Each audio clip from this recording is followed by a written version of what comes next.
Gara-gara basket sekolah, Salman dan sekolah tetangga berantem.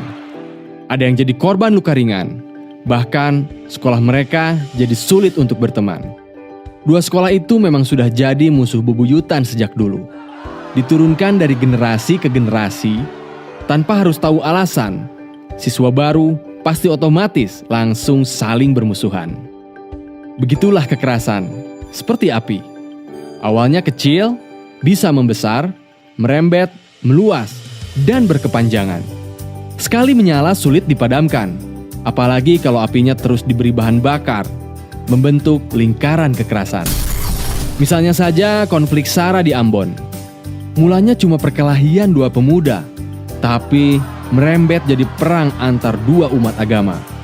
Memanjang hingga 5 tahun, korbannya 5.000 orang dan puluhan ribu orang mengungsi.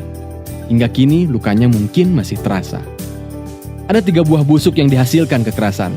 Disingkat, jadi kekerasan. Kekacauan. Saat kerusuhan 98 terjadi, orang-orang menjarah dan merusak.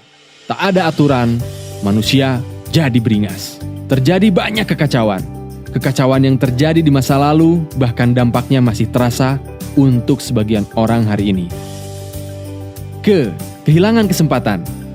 Saat poso konflik, masyarakat kehilangan kesempatan untuk membangun, mencari nafkah, sekolah, dan lain sebagainya. Kesempatan umat Islam dan Kristen yang biasanya kerjasama pun sirna. Rasa no good.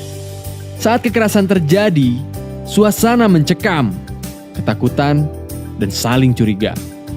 Hati jadi gak tenang, perasaan jadi tak senang. Kita nggak mau kan mendapatkan 3 buah busuk kekerasan ini? Karena itu, gunakanlah otak kita. Otak yang mana? Di otak kita ada beberapa bagian. Ketika terjadi konflik, biasanya otak reptil kita akan bereaksi dengan melakukan tempur atau kabur. Tapi ada juga bagian neokorteks. Bagian ini berfungsi untuk berpikir.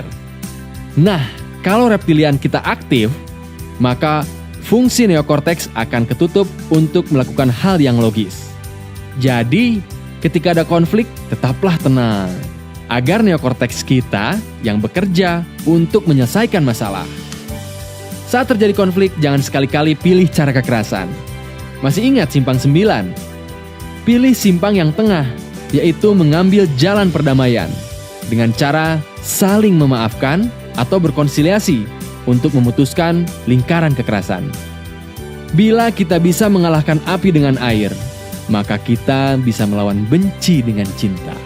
Karena sekali kita memilih jalan kekerasan, maka api kecil menyala. Api itu akan membesar dan menjalar. Jika itu terjadi, maka api akan sulit dipadamkan. Lebih mudah menghindari menyalakan api daripada memadamkannya. Lebih baik tempuh cara non-kekerasan dalam menyelesaikan masalah.